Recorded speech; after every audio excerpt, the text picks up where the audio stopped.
My name is Madison, I'm 29, and I just discovered what true betrayal feels like. 3 weeks ago I emptied my savings account to give my parents $2,800 for my dad's urgent medical bills. Yesterday I was scrolling through Facebook when I saw photos of my entire family, parents, siblings, cousins on a luxury cruise ship in the Caribbean, everyone except me. The money I'd struggled to save for months meant for Dad's urgent medical needs had actually funded their family vacation while I worked double shifts to make rent. Before I continue this story, let me know where you're watching from in the comments, and don't forget to like and subscribe to hear more stories about family dynamics that will make your jaw drop. I grew up in a modest suburban neighborhood in Grand Rapids, Michigan, where my parents James and Diane raised me and my two younger siblings in what I'd always considered a typical middle-class American family. Our house wasn't fancy, a 3-bedroom colonial with fading blue paint that my dad would touch up every few summers, but it was comfortable.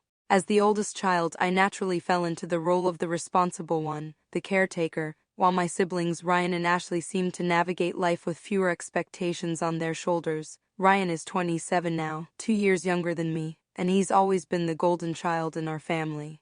Brilliant with computers since he was a teenager, he landed a job at a tech startup right out of college and now makes 6 figures working remotely from Chicago. Ashley, my baby sister at 24, still lives at home with our parents. She works part-time at a local boutique, takes a few community college classes each semester, and enjoys what I can only describe as a perpetual extended adolescence under our parents' roof. I chose to become a nurse because I genuinely wanted to help people. The irony isn't lost on me now. I work at Grand Rapids General Hospital in the intensive care unit, which means 12-hour shifts that leave me physically and emotionally drained. The pay is decent but not exceptional, especially considering the student loans I'm still paying off 7 years after graduation. My financial situation has always been precarious. Between my $1,200 monthly student loan payments, a car note for the reliable sedan I need to get to night shifts, and the ever-increasing rent for the 2-bedroom apartment I share with my roommate Kayla, I manage to save a little each month. But it's a constant struggle. I've been working toward having a proper emergency fund, 3 months of expenses for the past 2 years, and I'd finally reached about $3,500 before everything happened. My relationship with my parents has always been complicated. They raised me to believe that family comes first, that we take care of each other no matter what. When I was growing up, this meant I babysit my siblings without complaint, helped with household chores more than Ryan or Ashley ever did, and was the emotional support for my mother whenever she and my father argued. As an adult, it's translated to frequent requests for financial help, usually framed as temporary assistance during unforeseen circumstances. Madison, we wouldn't ask if we weren't desperate, became a familiar refrain. There was the time they needed $500 for a property tax bill they hadn't budgeted for, the $700 for Mom's dental work that insurance wouldn't cover, the $300 for Ashley's textbooks when she decided to take classes last fall. Each time, I'd remind myself that family helps family, push aside my own financial goals, and transfer the money with assurances that we'll pay you back as soon as we can, repayments that rarely materialized. My father retired from his job as a high school mathematics teacher 3 years ago. My mother has always worked part-time as an administrative assistant at a local church. Their combined income from retirement, Social Security, and her modest paycheck should be enough to cover their expenses, especially since their mortgage was paid off a decade ago. Dad does have some health issues, controlled diabetes and high blood pressure, but nothing that would cause catastrophic medical bills given their Medicare coverage and supplemental insurance. My parents' house has become the gathering place for our extended family. Sunday dinners often include my cousins Megan, Jessica, and Thomas, along with their spouses and children. My Aunt Patricia, Mom's sister, and Uncle Gerald are regular fixtures as well. These gatherings follow a predictable pattern: abundant food, loud conversations, and an undercurrent of comparison between the cousins' achievements. My nursing career, while occasionally acknowledged as noble, never quite measures up to Megan's law degree or Thomas's business success in these family rankings. I live with my roommate Kayla in an apartment about 20 minutes from my parents' house. Kayla and I met in nursing school and have been friends for 8 years now. She works in the pediatric ward at the same hospital and understands the physical and emotional toll our profession takes. Our apartment is nothing special: beige walls we can't paint, furniture cobbled together from IKEA and second-hand stores, and a persistent plumbing issue in the bathroom that our landlord perpetually promises to fix. But it's home, and until recently I was proud of maintaining my independence despite my financial constraints. The day before I gave my parents the $2,800, Kayla found me at our kitchen table surrounded by bills and my budget spreadsheet, tears of frustration in my eyes. "Madison, you have to stop being their bank," she said gently. "They're adults.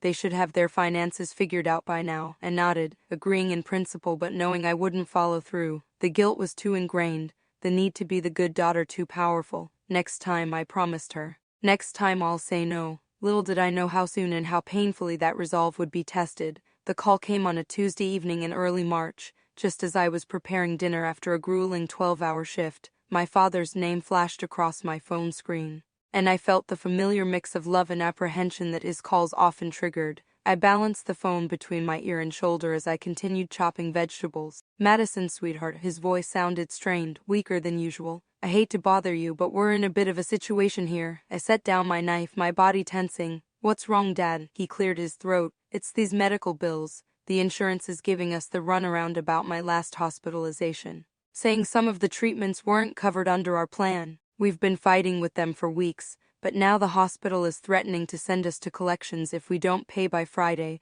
My mind raced back to January when Dad had spent 3 days in the hospital for what turned out to be a severe case of the flu. Complicated by his diabetes, he'd recovered well, and I hadn't heard anything about insurance problems until now. "How much are we talking about?" I asked, already mentally calculating what I could afford to give them. There was a pause, then "about $2,800, and nearly dropped the phone. That was almost my entire emergency fund.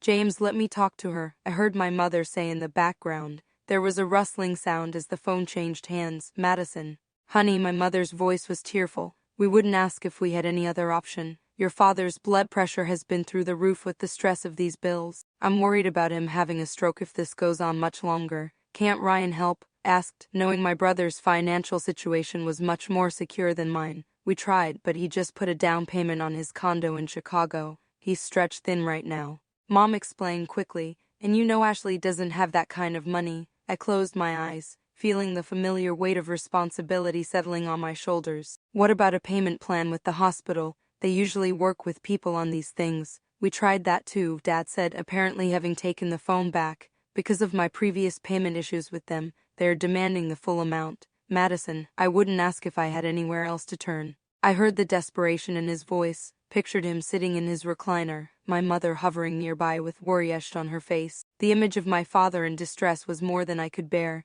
"Let me see what I can do," I said finally. "I might have to move some things around." The relief in their thank yous was palpable, making me feel momentarily heroic despite the anxiety churning in my stomach. After hanging up, I explained the situation to Kayla, who was leaning against the kitchen doorway, having heard most of the conversation. "Madison, this doesn't sound right," she said carefully. "Insurance appeals take months, not weeks, and hospitals don't usually demand full payment that quickly, especially from seniors." "What are you saying?" I asked, though part of me understood her implication. "I'm saying that $2,800 is a convenient amount.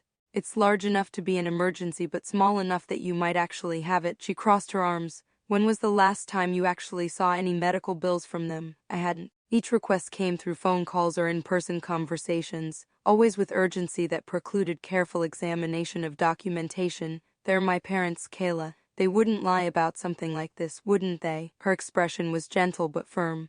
"How many times have they paid you back for anything?" I had no answer for that. That night, I canceled my weekend trip to Chicago to visit college friends, forfeiting the $200 non-refundable hotel reservation. I called my nurse manager and picked up 3 extra shifts for the coming week. I calculated that with these adjustments and almost emptying my savings, I could give my parents what they needed while still keeping enough to cover my portion of next month's rent. The following day, I went to my bank during my lunch break. The teller raised her eyebrows slightly when I requested the withdrawal of $2,800 in cash, nearly everything in my savings account. "Are you sure you want to take out this much?" she asked, concern evident in her voice. "It's for a family emergency," I explained, feeling simultaneously virtuous and foolish. I drove to my parents' house that evening, the envelope of cash feeling unnaturally heavy in my purse. Mom answered the door wearing a new cardigan I hadn't seen before, her hair freshly colored, small luxuries I denied myself to save money. "Oh, Madison, you're an absolute lifesaver," she gushed, pulling me into a tight hug. Dad was in the living room watching a basketball game. He muted the TV and stood to embrace me, looking remarkably spry for someone supposedly at risk of a stroke from stress. "We can't thank you enough," he said as I handed him the envelope. "This really gets us out of a tight spot. The insurance company should reimburse us eventually," Mom added quickly. "When they do, you'll be the first one we pay back." I nodded, wanting to believe them. "I'm just glad I could help." They insisted I stay for dinner, and Mom pulled a store-bought lasagna from the oven. Another small inconsistency, as financial hardship in our house usually meant homemade meals rather than pre-made convenience foods. As we ate, they asked about my work and dodged my questions about the specifics of Dad's medical situation. Ashley joined us, sporting a new pair of designer sneakers that she casually mentioned she'd bought on sale. I felt a flicker of suspicion but pushed it aside, telling myself I was being paranoid. "We'll never forget this, Madison," Dad said as I was leaving, his hand warm on my shoulder. "You've always been our rock." I drove home feeling conflicted, financially drained but emotionally full from their praise and gratitude. Despite Kayla's warnings and my own misgivings, I'd convinced myself I'd done the right thing. Family helps family. That's what I'd always been taught. What I didn't know then was how thoroughly that belief was about to be tested.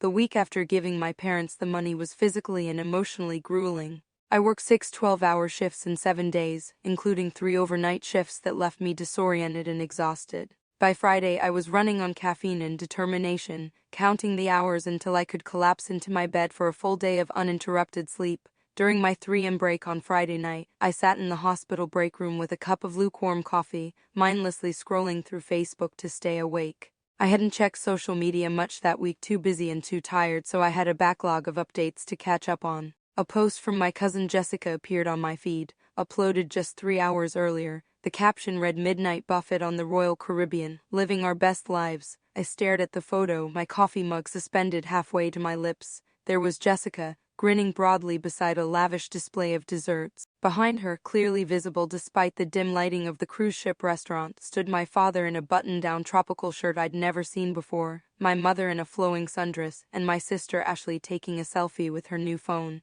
My hand began to shake. Coffee sloshing over the rim of the mug onto my scrubs. This had to be an old photo, I reasoned, but the caption said Midnight Buffet, and it was currently 3 a.m. Eastern Time. The timestamp showed it had been posted recently. I set down my mug and began frantically scrolling through Jessica's timeline. There it was, a whole album titled Surprise Family Cruise 2023, posted over the past 3 days. Photos of my entire family boarding the ship in Miami, my parents lounging by the pool, Ashley parasailing with our cousins, Aunt Patricia and Uncle Gerald posing at the captain's dinner, Ryan, who was supposedly too financially stretched to help with Dad's medical bills, drinking cocktails at the ship's bar. Everyone was there, everyone except me. I clicked over to my brother Ryan's profile. He hadn't posted any photos, but he was tagged in several of Jessica's. Smiling in the tropical sunshine without a care in the world, I checked Ashley's Instagram and found her stories filled with cruise ship activities, rock climbing walls, water slides, dancing in the ship's nightclub. With trembling fingers, I tapped on my mother's Facebook profile. She hadn't posted anything during their trip, but her last post from a week ago suddenly took on new meaning. "So excited for our surprise. Sometimes you just have to treat yourself. Life is short." The pieces fell into place with devastating clarity. There had been no medical bills, no insurance complications, no risk of collections or health crises. The $2,800 I had sacrificed so much to give them had helped fund their family vacation, a vacation I had been deliberately excluded from. I quickly researched Royal Caribbean cruise prices. For a 5-day Caribbean cruise, the cost per person ranged from $500 to $800, depending on the cabin type. For 2 people sharing a room like my parents, that would amount to approximately $2,800 with taxes and port fees included, exactly the amount they had asked me for. I don't remember dropping my phone. I don't remember the sound I made that caused my colleague Brittany to rush into the break room. I only remember the rushing in my ears, the sudden nausea, and the feeling that the floor had disappeared beneath my feet. "Madison, what's wrong? You're white as a sheet," Brittany said, kneeling beside me. I couldn't speak. I just pointed at my phone on the floor, the screen still displaying the image of my family, my entire family enjoying a luxury vacation purchased, at least in part, with money I had been told would prevent my father from facing financial ruin and medical distress. Brittany picked up my phone, looked at the screen, then back at me with confusion. "I don't understand. Is that your family on a cruise? They told me they needed money for my dad's medical bills." I finally managed to whisper. "I gave them almost everything I had, and they used it for this, without even telling me they were going." without inviting me. Understanding dawned on Brittany's face, followed quickly by outrage on my behalf. Those manipulative. I can't even find the words, she said, sitting beside me. Have you tried calling them? I shook my head, then reached for my phone with trembling hands. I called my mother first. It went straight to voicemail. International roaming probably turned off to avoid charges. I tried my father, then Ryan, then Ashley. No answer from any of them. I opened my text messages and saw several unread texts from family members that I'd been too busy working extra shifts to check. From Ashley, 3 days ago, so amazing here. You're missing out. From Ryan, 2 days ago, wish you could have joined us. Maybe next time. From Mom, yesterday, missing you, sweetie. The weather is perfect here. They hadn't even bothered to maintain the lie. They assumed I was too busy working to check social media, too trustworthy to question their story. The casual cruelty of their messages made the betrayal even more acute. My body began to shake uncontrollably. Brittany put her arm around me as tears streamed down my face. I can't go back out there, I said, gesturing toward the ICU where patients needed me. I can't function right now. I'll talk to Linda, Brittany said, referring to our charge nurse. We're not that busy. We can cover for you. I spent the rest of my shift in a daze, performing only the most essential tasks, my mind replaying every detail of my parents' deception, the fake concern in my father's voice, my mother's crocodile tears, the new cardigan and Ashley's new sneakers, the obvious clues I'd willfully ignored because I couldn't imagine my own family would exploit me so callously.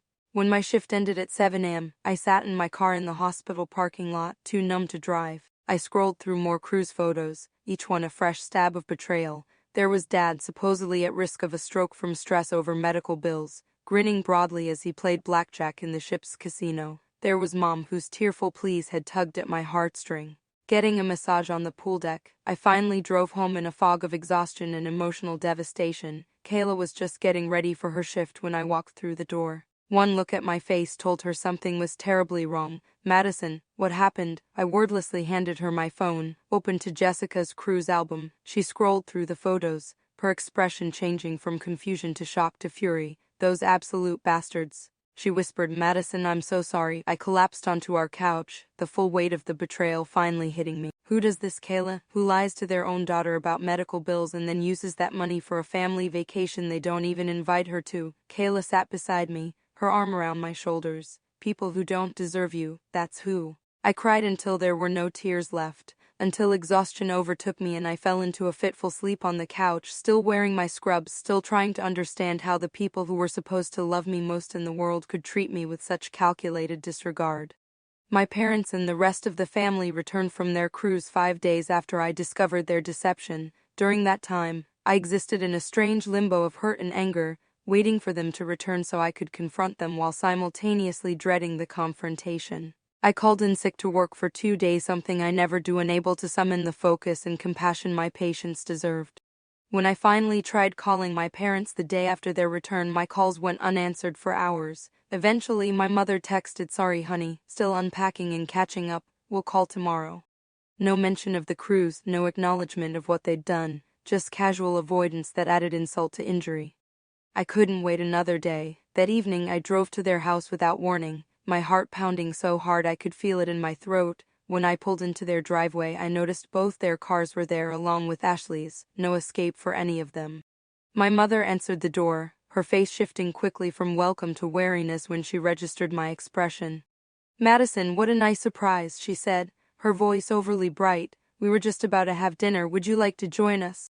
I stepped past her into the house, not trusting myself to speak yet. In the living room, Dad was in his recliner watching TV, and Ashley was sprawled on the couch texting. Both looked up with varying degrees of discomfort as I entered. Madison's here, Mom announced unnecessarily, a nervous edge to her voice. Hey sis, Ashley said, quickly looking back at her phone. Dad muted the television. Everything okay, Madison? You look upset. The casual normalcy they were attempting to maintain in the face of what they'd done finally broke my composure. How was the cruise? I asked, my voice trembling with suppressed emotion. A heavy silence fell over the room. My mother and father exchanged glances. Ashley suddenly became very interested in examining her fingernail. It was nice, Mom finally said cautiously. It was a last-minute thing, a special deal we couldn't pass up. A special deal, I repeated flatly. That coincidentally cost about $2,800, the exact amount you told me you desperately needed for Dad's medical bills? Dad shifted uncomfortably in his recliner. Now, Madison, it's not what you think.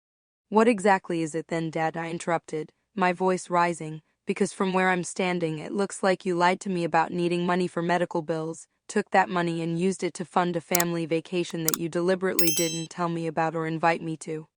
We were going to pay you back, he said defensively. The medical bills were real, but then your Aunt Patricia found this cruise deal, and we realized we could use your money for that instead and pay the medical bills later. So you admit you used my money for the cruise? I pressed. Not all of it, Mom interjected quickly, just part of it, and we were going to surprise you with your own cruise for your birthday in July. This was a transparent lie. My birthday had never warranted more than a cake and a modest gift in the past. Don't insult me by lying more, I said quietly. You didn't invite me because you knew I would figure out where the money came from. You excluded me deliberately so you could maintain your lie. Ashley finally looked up from her phone. God, Madison, why are you making such a big deal about this? So they borrowed some money, they'll pay you back eventually. You wouldn't have been able to go anyway with your work schedule. Her dismissive attitude ignited a new wave of anger within me. I worked extra shifts to give them that money, Ashley. I canceled a trip with my friends. I emptied my savings account because I was told Dad's health was at risk. Your father's health is always at risk, Mom said, her tone becoming defensive. His blood pressure was apparently just fine while he was playing blackjack in the ship's casino, I interrupted, pulling out my phone and showing them the photo Jessica had posted. Mom's face flushed. We needed a break, Madison. Your father has been under so much stress lately. And I haven't, I was nearly shouting now. I work 12-hour shifts in the ICU. I deal with life and death every day. I have student loans and rent and car payments, but I still gave you almost everything I had because I thought you were in trouble. Dad stood up, his expression hardening. Now you listen here, young lady. We raised you, put food on the table, kept a roof over your head for 18 years, if we needed to borrow some money. This wasn't borrowing, I cut him off. Borrowing implies you asked honestly and intended to repay. This was manipulation and theft. Theft, Mom gasped, placing her hand over her heart dramatically. How can you say such a thing to your own parents, after everything we've done for you? What exactly have you done for me lately? I asked, my voice dropping to a dangerous quiet. Besides lie to me, take advantage of me, exclude me, and then act like I'm being unreasonable for being upset about it.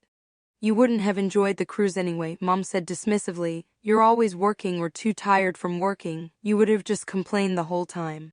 Her words hit me like a physical blow. Not only had they excluded me, but they'd convinced themselves I didn't deserve to be included.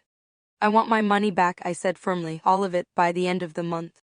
Dad scoffed. We don't have that kind of money just lying around, Madison. We'll pay you back over time, when we can. The same way you've paid back all the other money I've given you over the years? I asked bitterly. An uncomfortable silence followed, confirming what I already knew. They had never intended to repay any of it. Ashley rolled her eyes. You know, this is why nobody wanted you on the cruise. You're such a downer, always worrying about money and being so serious about everything. I stared at my sister, stunned by her casual cruelty. Nobody wanted me there? Was there actually a discussion about not inviting me? More uncomfortable glances between my family members told me everything I needed to know. Unbelievable, I whispered, my own family. You're blowing this way out of proportion, Dad said, his tone now conciliatory. We were going to tell you about the cruise eventually. We just knew you won't be able to come with your work schedule, and we didn't want you to feel bad about missing out. The mental gymnastics required to justify their actions was astounding. In their narrative, excluding me and lying to me was somehow an act of consideration rather than selfishness. I want my money back, I repeated, and until I get it, we're done. I'm not giving you another cent, and I'm not coming to Sunday dinners, and I'm not listening to any more of your lies. Madison, don't be dramatic, Mom said, reaching for my arm as I turned to leave. I pulled away from her touch. I'm not being dramatic. I'm setting boundaries that should have been set a long time ago.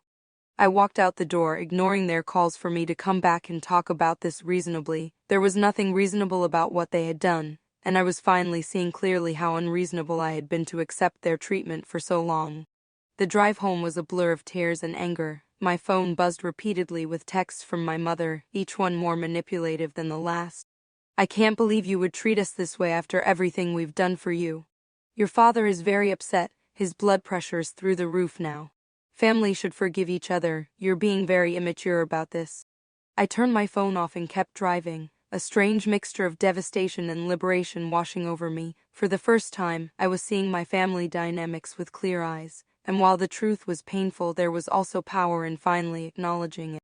When I got home, Kayla was waiting up for me despite the late hour. One look at my face told her how the confrontation had gone. "That bad, huh?" she asked, patting the spot next to her on the couch. I collapsed beside her. "Worse, they tried to make me feel like I was overreacting, like I was the problem for being upset about being lied to and excluded." "Classic gaslighting," Kayla said, handing me a glass of wine she'd already poured in anticipation of my return. "Make you doubt your own reasonable reaction so they don't have to take responsibility for their unreasonable actions." I took a long sip of wine, letting her words sink in. "My whole life I've been made to feel like wanting fairness or reciprocity was selfish, like being the responsible one meant I should just keep giving without expecting anything in return. Because that arrangement works for them," Kayla said simply. "Why would they want to change a dynamic where they get everything and you get nothing?" Her straightforward assessment hit home. My family hadn't just betrayed me once with the cruise deception, they had been taking advantage of me for years, conditioning me to accept treatment I would never tolerate from anyone else. "What do I do now?" I asked, feeling both lost and strangely liberated. "Now," Kayla said, refilling my wine glass, "you start building a life where you're not someone else's more emotional support animal. You start putting yourself first for a change." It sounded both terrifying and exhilarating, like stepping off a cliff and discovering I could fly. The days following my confrontation with my family were some of the darkest I've experienced. Depression settled over me like a heavy blanket, making even basic tasks feel insurmountable. I would wake up exhausted despite sleeping 10 hours, my body seemingly trying to escape reality through unconsciousness. Food lost its taste, and I moved through my shifts at the hospital like a ghost, going through the motions without fully engaging. The physical symptoms were almost as bad as the emotional ones. I developed insomnia, lying awake until 3 or 4 a.m. despite bone-deep fatigue. My appetite vanished, and I lost 7 pounds in 2 weeks. Worst of all was the difficulty concentrating at work, a dangerous situation in the ICU where patients' lives depend on my attention to detail. 3 days after the confrontation, I was checking a patient's IV when Rachel, my supervisor, quietly asked me to join her in her office when I had a moment. "Madison, I'm concerned about you," she said once we were seated in her small office, the blinds drawn for privacy. "Your documentation has been spotty, you're making minor errors you never made before, and frankly you look like you haven't slept in days." I opened my mouth to offer a generic excuse, but to my horror tears welled up instead. Once they started, I couldn't stop them. Between sobs I explained the situation with my family, the lie about the medical bills, the cruise they'd excluded me from, the confrontation that had left me feeling like I was losing my mind. Rachel listened without interruption, occasionally passing me tissues from the box on her desk. When I finally fell silent, she leaned forward, her expression compassionate but serious. "First, I want you to know I'm giving you the rest of the week off, paid leave. This isn't a punishment, it's because you need to take care of yourself right now." I started to protest, but she held up her hand. "Second, I'm going to share something personal with you. 10 years ago, I cut contact with my own mother for similar reasons: financial exploitation, emotional manipulation, constant boundary violations. It was the hardest and best decision I ever made." I stared at her in surprise. Rachel had always seemed so put together, so confident. I couldn't imagine her struggling with the kind of family dysfunction I was experiencing. "The grief is real, Madison," she continued. "You're not just losing money or a vacation. You're losing the parents you thought you had, the family you believed in. That's a profound loss, and you need to give yourself space to process it." Her understanding broke something open inside me. For the first time since discovering the betrayal, I felt truly seen in my pain. "I don't know how to do that," I admitted. "I don't know how to stop feeling so angry and hurt all the time." "Start by accepting those feelings instead of fighting them," she advised. "And please, consider talking to someone professional. The hospital's Employee Assistance Program offers 6 free therapy sessions. Use them." I nodded, grateful for her guidance and the unexpected time off. As I was leaving her office, Rachel added, "And Madison, what they did says everything about them and nothing about you, remember that." At home, Kayla became my rock during this period. She cooked simple meals when I couldn't find the energy, sat with me through tearful evenings, and never once said "I told you so," despite having warned me about my parents' behavior for years. 3 days into my week off, Kayla insisted I join her for dinner at our favorite Thai restaurant. Concerned that I'd barely left the apartment, As we waited for our food, she gently broached the subject I'd been avoiding. Have you talked to any of them since the confrontation? I shook my head. Mom keeps texting, but I've been ignoring her. It's all guilt trips and deflection, nothing that acknowledges what they did. And how are you feeling about that, Kayla? Guilty, I admitted, even though I know I shouldn't. I keep thinking about Dad's health, about what might happen if he really does have a medical emergency and I'm not there. That's the manipulation working exactly as designed, Kayla pointed out. They've trained you to feel responsible for their well-being while taking no responsibility for yours. Her words hit home. I've been thinking about what you said before, about them not wanting to change a dynamic that benefits them at my expense. I think I've been that person my whole life, not just with my family but with everyone. The reliable one, the responsible one, the one who sacrifices. Which makes you an excellent nurse but a terrible advocate for yourself, Kayla said with a small smile. There's nothing wrong with being caring and reliable, Madison. The problem is when people exploit those qualities instead of respecting them. The next evening, Kayla invited 3 of our closest friends over for what she called an emergency support session. Tasha, Lauren, and Michael arrived with wine, comfort food, and fierce protectiveness once they heard what had happened. I would have scorched the earth, Tasha declared after I finished explaining the situation. Family or not, that's straight up fraud. Not to mention the emotional abuse, Lauren added, making you feel crazy for having a normal reaction to being lied to and excluded. Classic gaslighting. Michael, who worked as a paralegal, took a more practical approach. You know, you could probably take them to small claims court for the money. You have text messages acknowledging they took it under false pretenses. The suggestion shocked me. Sue my own parents? I couldn't. Why not? Michael challenged gently. If a stranger had scammed you out of $2,800, wouldn't you want justice? I had no answer for that. Somehow I had internalized the idea that family was exempt from the standards of decency I would expect from anyone else. What hurts the most, I confessed after we'd moved on to dessert, is realizing that they all sat around planning this trip, discussing who to invite, and collectively decided I wasn't worth including, that my own family sees me as nothing more than a resource to exploit. That's not your real family, Tasha said firmly. We are. The people who choose you, who show up for you, who don't use you, that's family. Looking around at these friends who had dropped everything to support me, I felt the truth of her words. Maybe blood ties weren't the only or even the most important definition of family.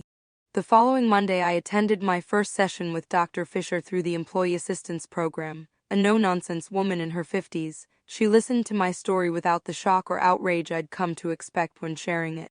What you're describing is a classic family system with rigid roles, she explained. You were assigned the role of the responsible one, the family rescuer, probably from a very young age. These roles become part of our identity, making them extremely difficult to change.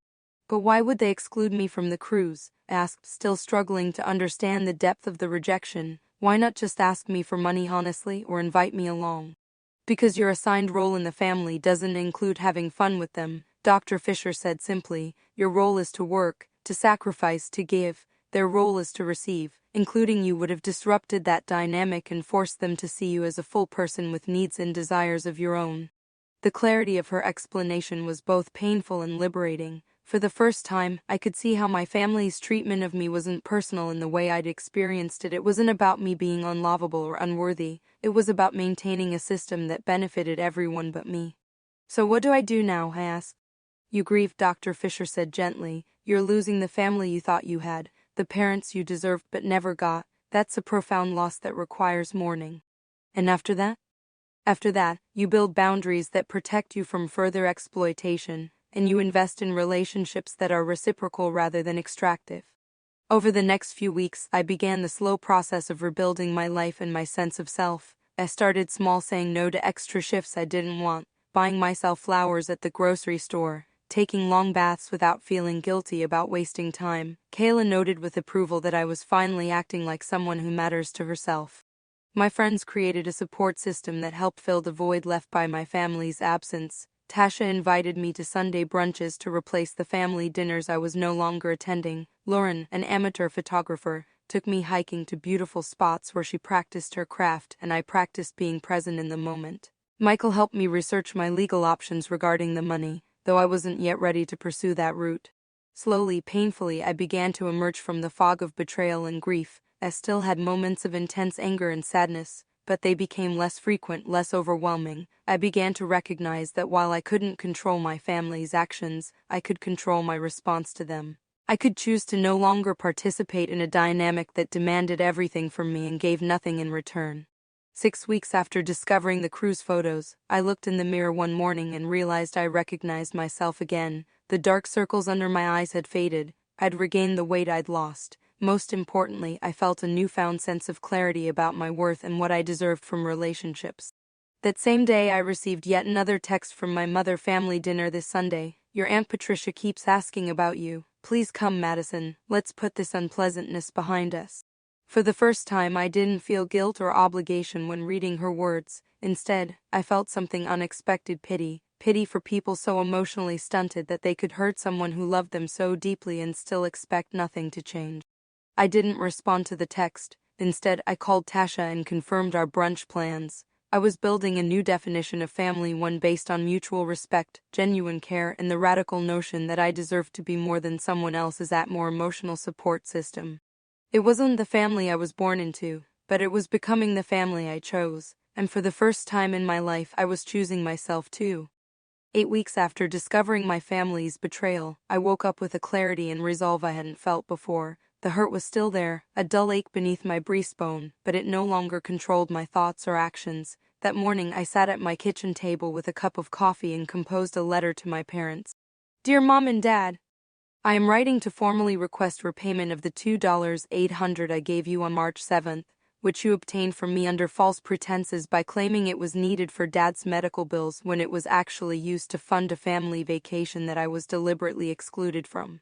I expect repayment in full by July 1st. If I do not receive the full amount by that date, I will pursue legal action through small claims court, where I will present the text messages acknowledging the deception, social media evidence of the cruise, and witnesses who can testify to the original request for funds. This is not a decision I make lightly, but I can no longer allow myself to be financially exploited by the people who should care about my well-being the most. Madison. My hand trembled slightly as I signed my name, but I didn't hesitate as I sealed the envelope. That evening after work, I drove to my parents' house and slipped the letter through their mail slot without knocking. This wasn't a negotiation or a conversation, it was a boundary, clearly stated and firmly set. The next day, Michael came over to help me understand my legal options if my parents refused to repay the money.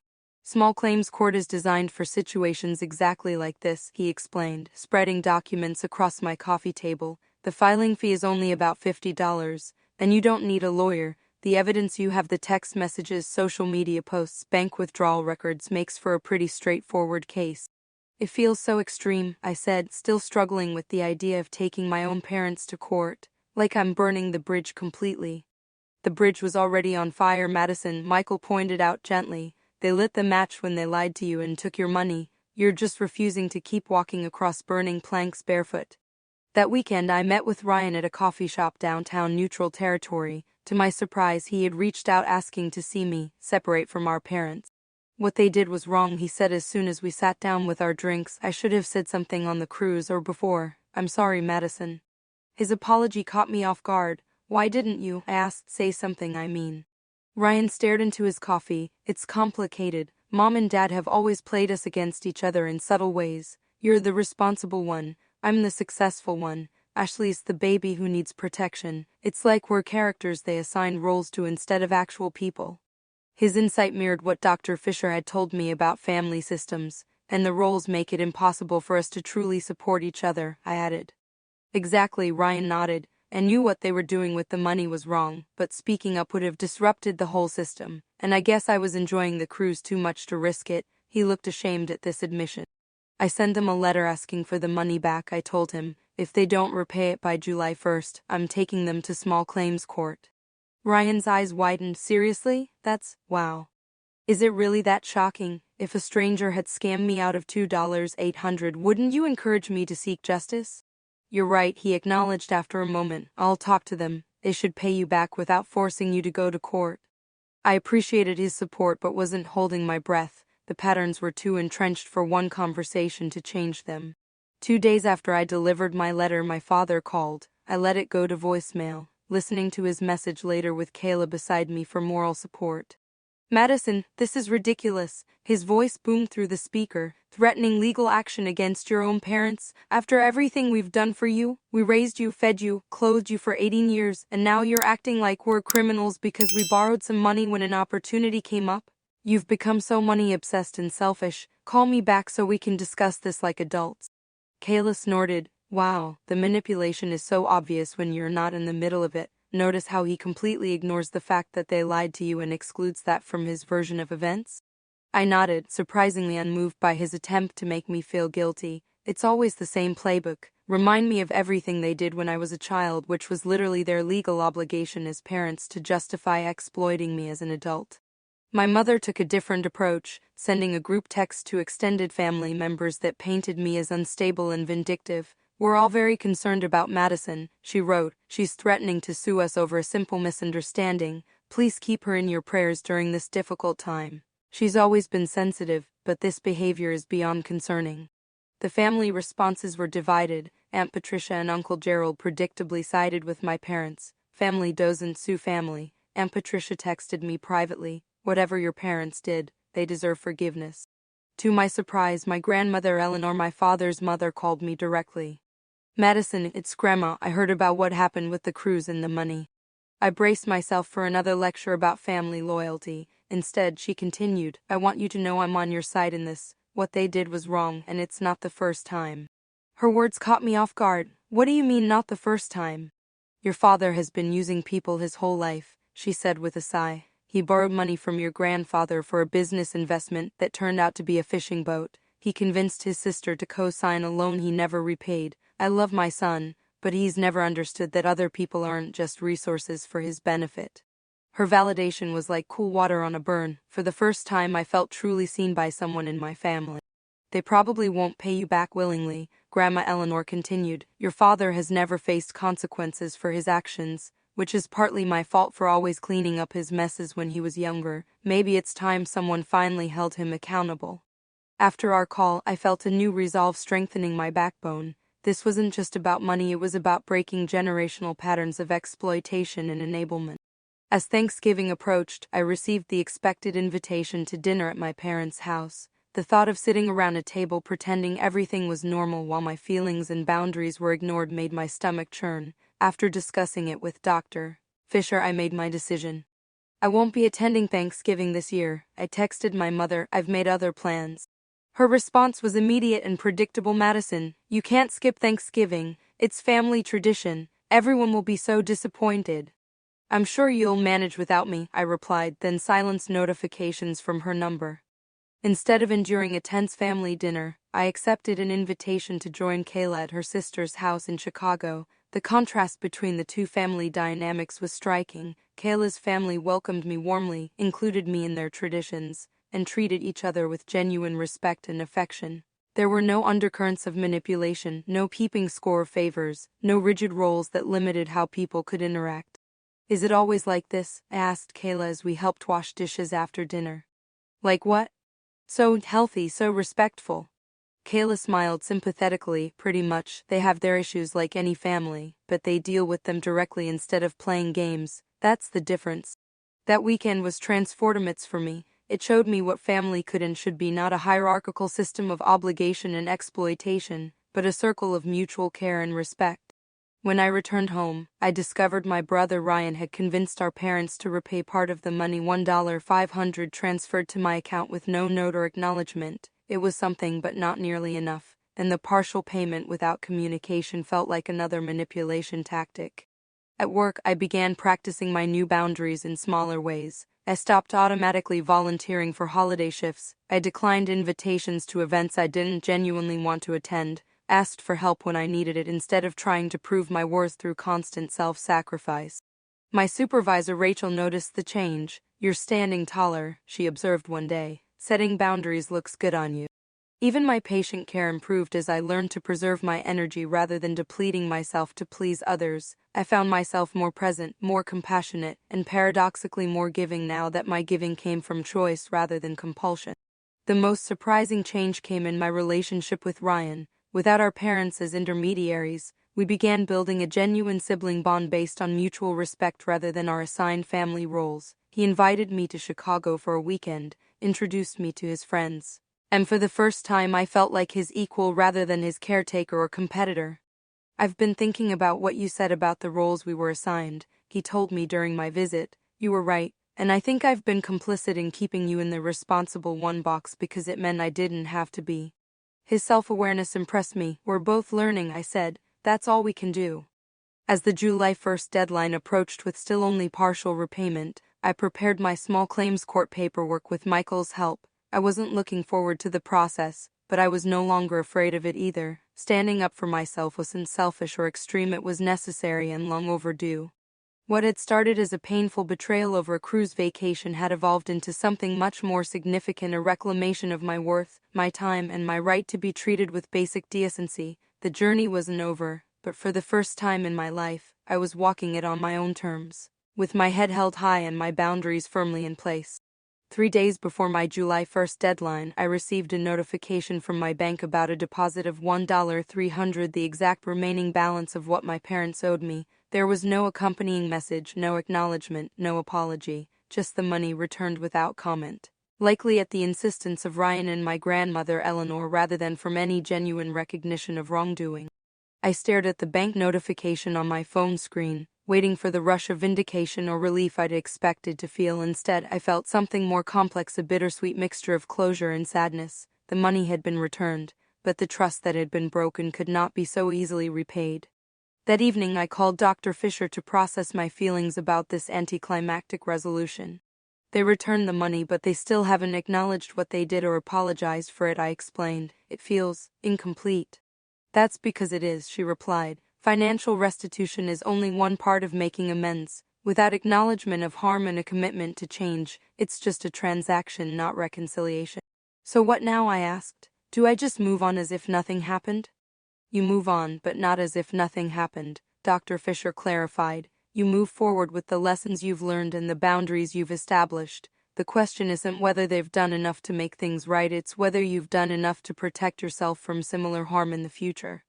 Her words resonated deeply. This journey had never really been about the money, it had been about recognizing my worth and refusing to participate in relationships that diminished it.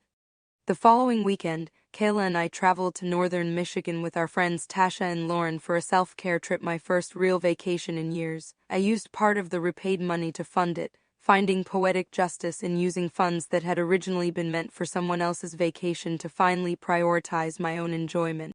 We rented a cabin on Lake Michigan, spent mornings hiking through forests of towering pines, afternoons lounging on sandy beaches, and evenings around a fire pit with wine and heartfelt conversations. For the first time in months, I felt completely present, unburdened by guilt or obligation. "I can't remember the last time I saw you this relaxed," Tasha commented as we watched the sunset paint the lake in shades of orange and pink. "I can't remember the last time I was," I admitted. "Maybe never." On our final evening at the cabin, we sat around the fire sharing stories and reflections. When my turn came, I found myself speaking from a place of surprising clarity. 6 months ago I thought family was about sacrifice, about giving until it hurt and then giving more. I measured my worth by how much I could endure, how reliable I could be, how much I could give without asking for anything in return. I paused, watching the flames dance as I gathered my thoughts. Now I understand that real family, whether blood-related or chosen, is about reciprocity. It's about mutual respect and care. It's about seeing each other as full human beings with needs and limitations, not just as roles to be fulfilled or resources to be tapped. "Here, here," Lauren raised her wine glass in a toast, "to relationships that give as much as they take." "To boundaries," Kayla added. "To chosen family," Tasha concluded, and we all clinked glasses under the star-filled sky. When I returned home, I found a letter from my mother in my mailbox. With trembling hands, I opened it, unsure what to expect.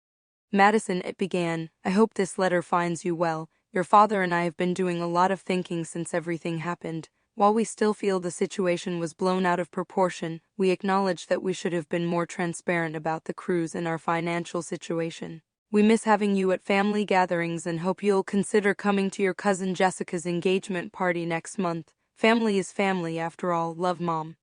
It wasn't an apology, not really. There was no genuine acknowledgement of the harm they'd caused. no commitment to change, no recognition of the patterns that had led to the betrayal in the first place. It was at best a grudging admission that they should have been more transparent about their deception, wrapped in the familiar expectation that I should now return to my assigned role without any meaningful change in our dynamic. After discussing it with Dr. Fisher, I composed a brief, polite response. Mom and Dad, thank you for your letter. I'm glad you've been reflecting on what happened, as I have been too. I'm not ready to return to family gatherings yet, but I appreciate the invitation. I hope we can eventually build a healthier relationship based on mutual respect and honesty. But that will take time and consistent change from all of us, Madison. I mailed the letter without expectations, knowing that genuine transformation in family dynamics is rare and requires everyone's participation. I was willing to leave the door slightly open, but I would no longer cross burning bridges to maintain relationships that harmed me. In the months that followed, I continued to rebuild my life around new priorities. I established a proper emergency fund that I vowed never to touch except for my own genuine emergencies. I joined a support group for people establishing boundaries with difficult family members, finding comfort and wisdom in others' similar journeys. I even started dating again after a long hiatus, now able to recognize and avoid potential partners who showed the same patterns of taking without giving that I'd grown up with. At work, my new boundaries and self-respect translated into professional growth. I applied for and received a promotion to charge nurse, a position I'd previously believed I wasn't qualified for despite my experience and skills. Rachel, my supervisor, had encouraged me to apply, pointing out how my journey of personal growth had strengthened my leadership abilities. You're no longer trying to prove your worth through martyrdom, she observed during my performance review. You're leading from a place of genuine strength and clarity now. My relationship with Ryan continued to evolve in positive ways. He visited me in Grand Rapids several times, and we began building traditions of our own monthly video game nights, summer kayaking trips, holiday cookie baking competitions. Without our parents' influence creating competition between us, we discovered how much we genuinely enjoyed each other's company. Ashley remained firmly entrenched in our parents' worldview, still living at home and benefiting from the family dynamic that positioned her as the eternal baby who needed protection and support. Our relationship became distant but cordial, occasional text messages exchanged on birthdays and holidays with no depth or genuine connection. I maintained minimal contact with my parents, brief phone calls every few weeks that remained superficial and carefully boundaried. They never fully acknowledged or apologized for their betrayal, and I never fully trusted them again. It was a damaged relationship, but one I could now navigate without losing myself in the process. The most profound change, however, was internal, and no longer measured my worth by how much I could endure or how much I could give. I learned to value my own needs, to trust my own perceptions, and to require reciprocity in all my relationships. The people-pleasing habits of a lifetime didn't disappear overnight, but each time I caught myself slipping into old patterns, I had new tools and awareness to redirect my course. 1 year after discovering the cruise photos that had unraveled my understanding of family, I sat on my apartment balcony with a cup of coffee watching the sunrise. Kayla joined me, wrapped in a blanket against the early morning chill. Anniversary of sorts today, isn't it? She asked quietly. I nodded. Hard to believe it's been a year. Any regrets about how you handled everything? I considered the question carefully. No, I said finally. It was painful and messy and I didn't always get it right. But I needed to go through it. I needed to learn that helping others doesn't require being exploited, that setting boundaries isn't selfish, that I deserve the same care and respect I give to others. That's quite a lesson, Kayla observed. Worth every painful moment, I agreed. As the sun climbed higher, painting the sky in shades of gold and blue, I reflected on the journey that had brought me here. The betrayal over a cruise vacation had been just the visible symptom of deeper, long-standing patterns of exploitation and manipulation. Confronting it had required me to question everything I'd been taught about family, obligation, and my own worth. The path forward wasn't perfect or painless. There were still difficult days, complicated emotions, moments of doubt, but beneath it all ran a steadying current of self-respect that had been missing for most of my life, a quiet certainty that I deserved relationships based on mutual care rather than one-sided sacrifice. In the end, what I gained was far more valuable than the $2,800 I'd fought to recover. I gained myself my authentic voice, my legitimate needs, my right to be treated with basic decency. I gained the courage to say no without guilt and yes without obligation. I gained a life built around genuine connection rather than exploitation disguised as love. and that I realized as the morning light warmed my face was worth more than any cruise could ever offer. Have you ever had to set difficult boundaries with family members? How did you find the courage to stand up for yourself? Share your experiences in the comments below, and don't forget to like, subscribe, and share this video if my story resonated with you. Remember, true family, whether blood-related or chosen, is built on mutual respect, not one-sided sacrifice. Thank you for listening to my journey, and I wish you strength and clarity in navigating your own relationships.